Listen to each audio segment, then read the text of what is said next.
itu tadi sudah dijelaskan, itu tanda-tanda kiamat kecil juga. Tapi mungkin juga nggak kayak itu Allah ngasih azab juga nih gitu, biar kita sadar, biar kita tobat gitu, Ustadz Syam.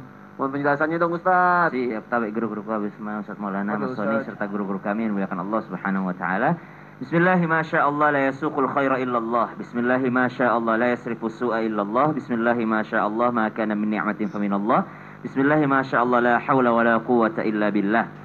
Nabi SAW saking cintanya kepada umatnya, Nabi meminta agar Allah menghapuskan azab untuk umatnya.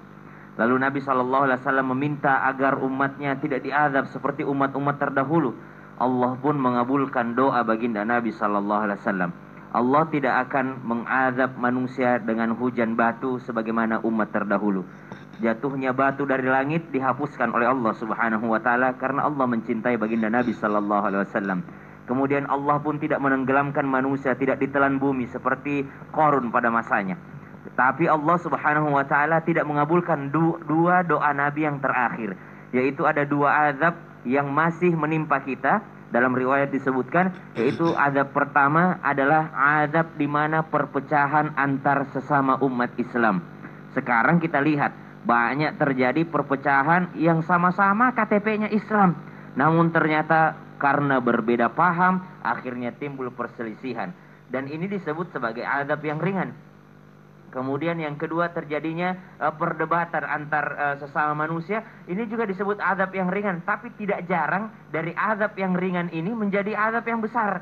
Karena adanya perselisihan. Berawal daripada perselisihan kecil, akhirnya menjadi pertengkaran yang besar. Dan akhirnya terjadi peperangan yang sangat besar. Mungkin Rusia Ukraina ini perselisihannya hanya perselisihan kecil awalnya, namun akhirnya menjadi peperangan yang sangat besar yang akhirnya merenggut nyawa manusia. Jadi bisa terjadi juga azab yang besar disebabkan karena azab yang kecil tadi. Namun kita patut untuk bersyukur karena Allah katakan dalam Al-Quran, وَمَا كَانَ اللَّهُ لِيُعَذِّبَهُمْ وَأَنْتَ فِيهِمْ وَمَا كَانَ اللَّهُ مُعَذِّبَهُمْ وَهُمْ يَسْتَغْفِرُونَ.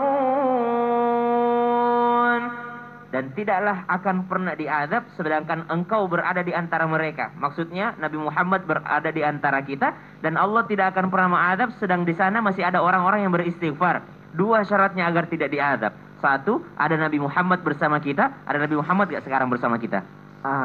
Nggak ada. Oh, jasadnya tidak bersama kita, tapi kita bisa memanggil Rasulullah SAW dengan sholawatan. Makanya kita masih sholawatan, berzanji, banyak di ba'i, banyak kita lakukan maulidan. Itu adalah memanggil ruhaniyahnya baginda Nabi SAW agar bersama dengan kita. Wa ma kana Allahu mu'adzibahum wa hum yastaghfirun. Dan Allah juga tidak akan mengazab sedang di sana masih ada orang yang beristighfar. Jadi kalau kita habis melakukan kesalahan, segera untuk memohon ampun kepada Allah Subhanahu wa taala agar Allah tidak menurunkan azabnya.